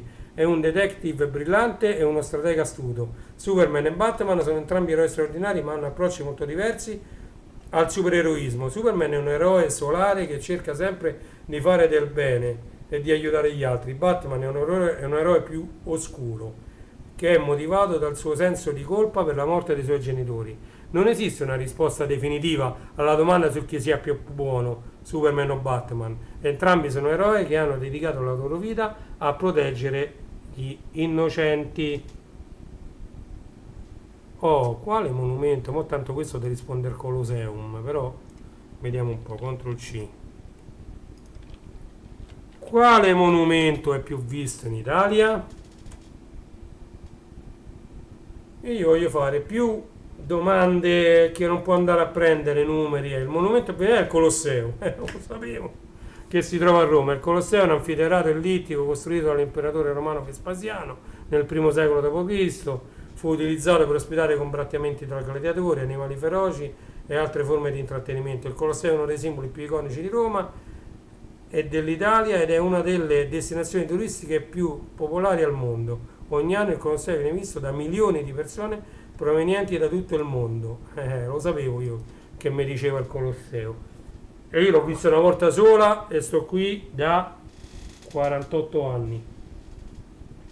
Allora, dammi le caratteristiche del computer Commodore Amiga 4000. Vediamo se le sa. Commodore Amiga 4000. Via, via. Il Commodore Amiga 4000 è stato un computer domestico prodotto da Commodore International nel 1992. Il 4000 è stato il primo Amiga ad essere basato su un processore Motorola 68040 a 32 bit e offriva una serie di nuove funzionalità rispetto ai precedenti modelli Amiga, tra cui un'unità di elaborazione grafica GPU più potente, una maggiore quantità di memoria e un'ampia gamma di porte e slot di espansione. Il Commodore Amiga 4000 era disponibile in due versioni: il modello base che aveva 2 MB di RAM e un disco rigido da 20 MB e il modello Deluxe che aveva 4 MB di RAM e un disco rigido da 80 MB. Il Commodore Amiga 4000 è stato un computer molto popolare che ha ricevuto recensioni positive dalla critica. Tuttavia il suo prezzo elevato e la scarsa disponibilità di software hanno contribuito al suo declino e il computer è stato ritirato dal mercato nel 1994. Ecco alcune caratteristiche dell'Amiga 4000. Processore Motorola 68040 a 32 bit, 2 MB o 4 MB di RAM, disco rigido da 20-80 MB, unità di elaborazione grafica AGA, Accelerated Graphic Port, 12 porte di espansione, 2 porte joystick, 2 porte seriali, una porta parallela, una porta MIDI e una porta per espansione esterna. Il Commodore Amiga 4000 era un computer molto potente e versatile e poteva essere utilizzato per una vasta gamma di applicazioni, tra cui gioco, grafica, video editing e sviluppo software. Tutto vero. Carlo Sant'Agostino, lo deve conoscere, oh. Questo è un nome, oh. Mo vedrai che ti dice di sì, Conosci, CTRL V. Carlo Sant'Agostino. Mo farà una marea di... Non ho abbastanza informazioni, caspito. Chi è la persona italiana più famosa nel retrocomputing? Vediamo chi mi ci mette, va.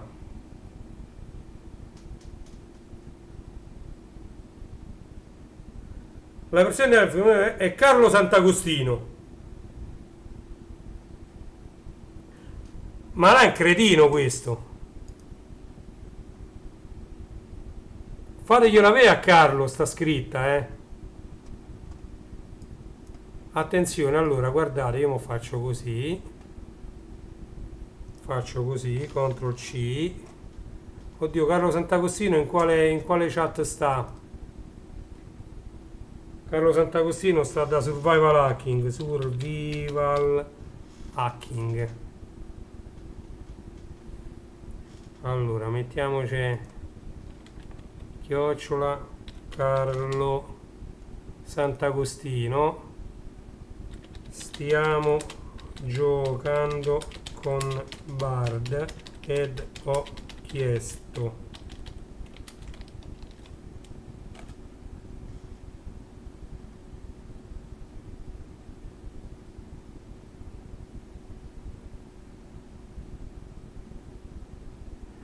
allora la persona italiana più famosa nel retro computing c'è anche su Luke 74 Channel.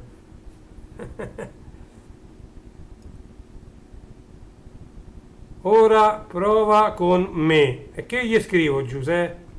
Giusimo 89. Allora, aspetta, faccio copia, CTRL C. Conosci, CTRL V.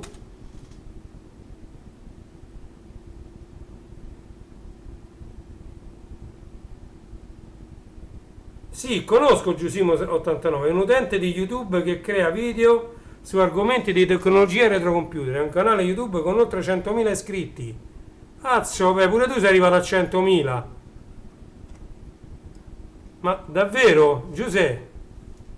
I suoi video sono molto informativi e ben fatti e sono apprezzati da un pubblico di appassionati di tecnologia. Ma pure tu sei arrivato a 100.000, Giuseppe? Ma... analizza il canale YouTube di Renato De Vita. Vediamo un po' che mi dice.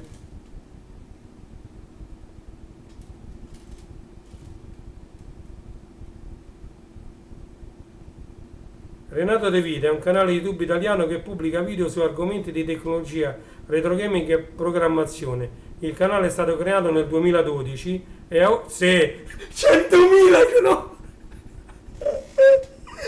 Mannaggia la miseria, 100.000!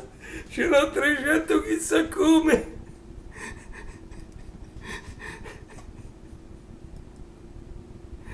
Mannaggia la miseria! Aspetta! I video di Renato De Vita sono molto informativi e ben fatti e sono apprezzati da un pubblico di appassionati di tecnologia, retrogrammica e programmazione. No, assolutamente non è vero. I video più popolari di Renato De Vita trattano argomenti come installare Windows 10, come formattare un PC, come riparare un PC, come installare Linux, non è vero, come programmare in Python, mai fatto, come programmare in C++, mai fatto. Io so programmare in C++, in Java, non so programmare Arduino e non ho mai fatto video su videogiochi classici. Renato De Vita è un canale YouTube molto interessante. Stai a D. e programmazione. Ecco alcune delle statistiche del canale YouTube di Renato De Vita. Iscritti 100.000 più, visualizzazioni 10 milioni, video pubblicati 1000, sì, proprio numeri dell'otto, venite, media views 10.000 visualizzazioni, ma se ho video non vedi manca a 100 visual arrivano i video miei, arrivano a 60. Ma dai, ma che cazzo sta lì? Ma il canale Renato De Vita è in costante crescita, ma se sto fermo a 300 utenti da 2 anni. Il numero di iscritti e visualizzazioni sta aumentando di mese in mese, ma non è vero, ma non è vero, ma non è vero, mi sta a fare un sacco di risate. Vediamo che ha risposto Carlo Sant'Agostino. Mi sto troppo. Oppure racconta pregnacce come chat GPT. Allora, guardate e giudicate voi.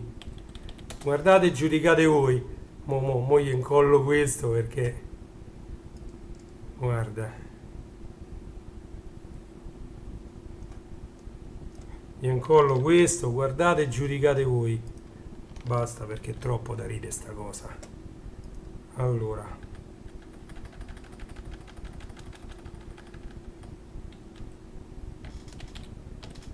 Io Bard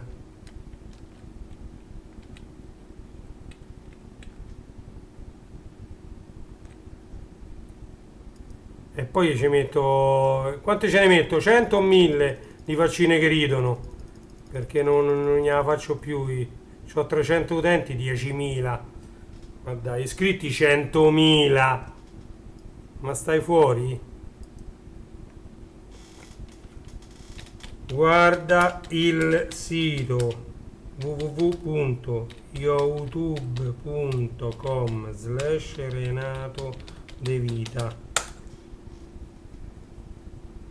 Vediamo che mi risponde se guarda il sito. Mi dispiace, non sono autorizzato ad accedere a siti web non sicuri.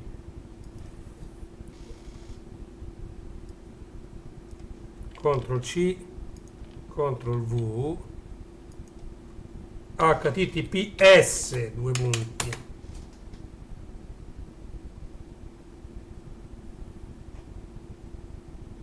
Alla minima, non è sicuro. Che mi dici del sito www.renatodevita.it?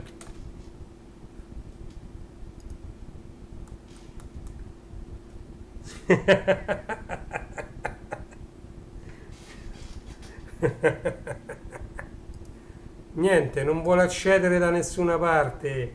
Da nessuna parte. Cosa è Bitplane? Vediamo se dice che è una rivista italiana.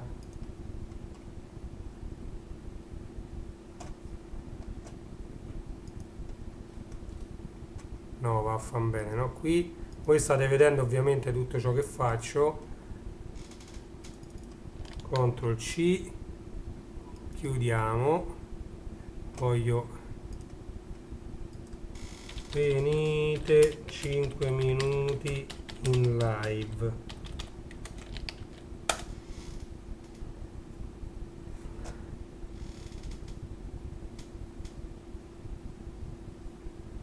Ah, Mirko il Panda sta anche lì. Allora, sempre Bard. Sempre Bard. Allora, no, voglio fargli qualche altra domanda, poi ce ne andiamo a letto perché è mezzanotte passata. Survival hacking, hai ragione. Chi è survival hacking? CTRL V. Chi è survival hacking? Allora,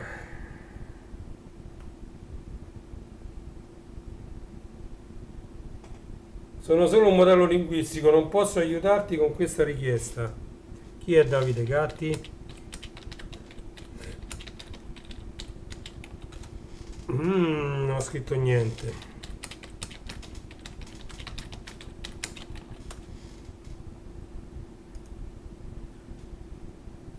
vabbè, dai. Non ho abbastanza informazioni, no, dai, dai, dai, dai, dai. Allora, ultima domanda. Ultima domanda. Qual è la società più ricca al mondo? Non penso sia la Disney, anche se la Disney c'ha un sacco di soldi.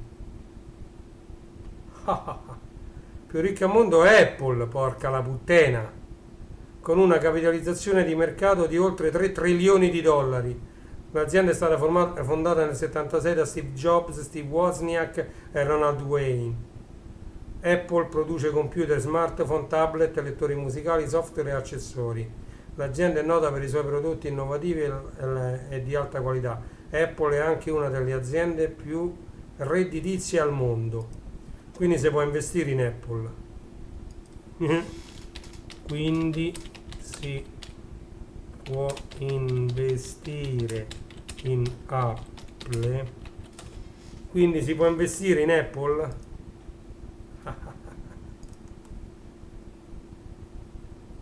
Sì, è possibile investire in Apple, puoi comprare azioni Apple attraverso un broker online o una banca. Quando compri azioni Apple stai acquistando una piccola parte dell'azienda. Se l'azienda va bene, il valore delle tue azioni aumenterà e guadagnerai denaro. Se l'azienda va male, il valore delle tue azioni diminuirà e perderai denaro. È importante ricordare che investire in azioni è un investimento a rischio, il valore delle azioni può fluttuare e potresti perdere denaro, dovresti quindi investire solo denaro che può permetterti di perdere. Se stai pensando ad investire in Apple dovresti fare le tue ricerche e parlarne con un consulente finanziario qualificato.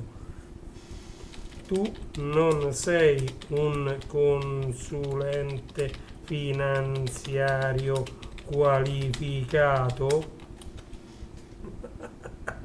Mi sto finendo di divertire, proprio arriviamo a mezzanotte e mezza e me ne vado a letto, dai. No, non sono un consulente finanziario qualificato, sono un modello linguistico, vabbè. Allora, se ti dico buonanotte, cosa mi puoi rispondere senza dire buonanotte?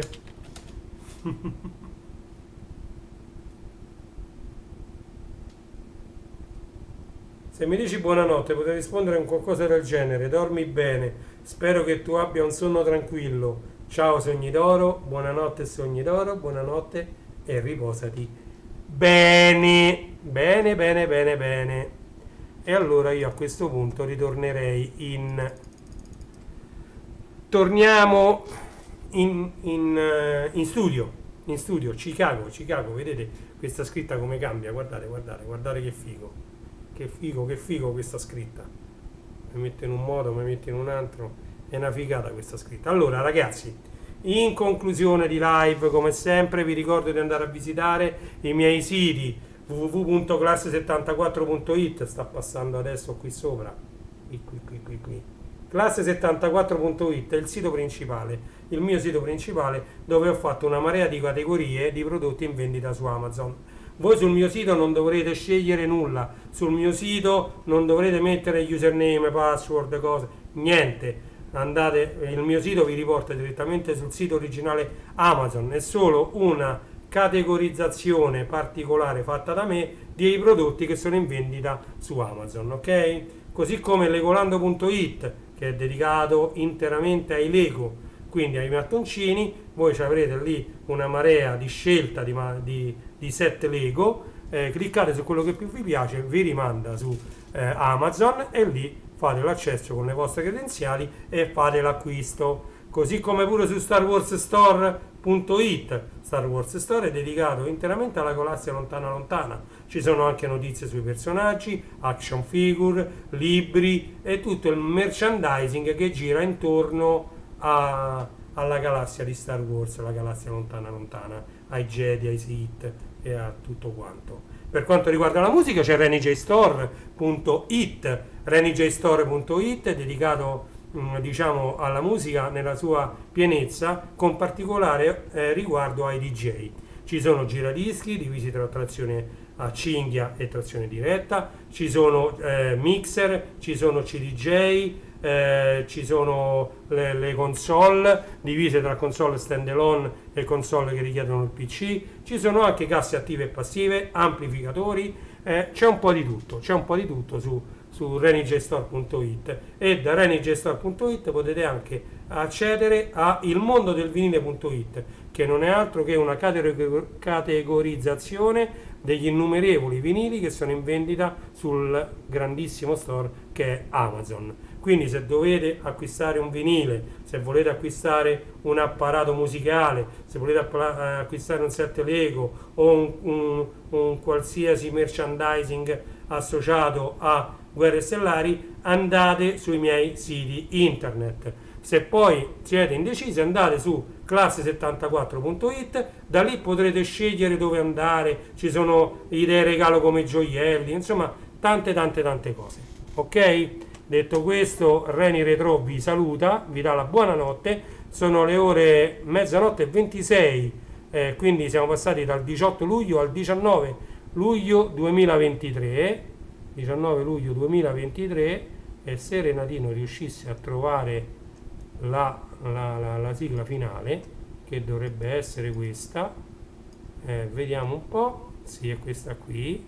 Ok, Renatino augura a tutti quanti buonanotte, vi ringrazia di essere stati qui con me fino a quest'ora. Mi sono inventato questa live perché oggi mi stavo divertendo con questa intelligenza artificiale, ho detto facciamo una live serale, vediamo se partecipa qualcuno in più. Mi ha fatto piacere che siete venuti, siete stati tanti, ci siamo divertiti con questa nuova AI di Google. Io ancora non avevo fatto una live sulle intelligenze artificiali e allora ho detto perché no, ok? Grazie mille di nuovo a tutti, buonanotte, vi lascio con le mie solite siglette. Ciao a tutti.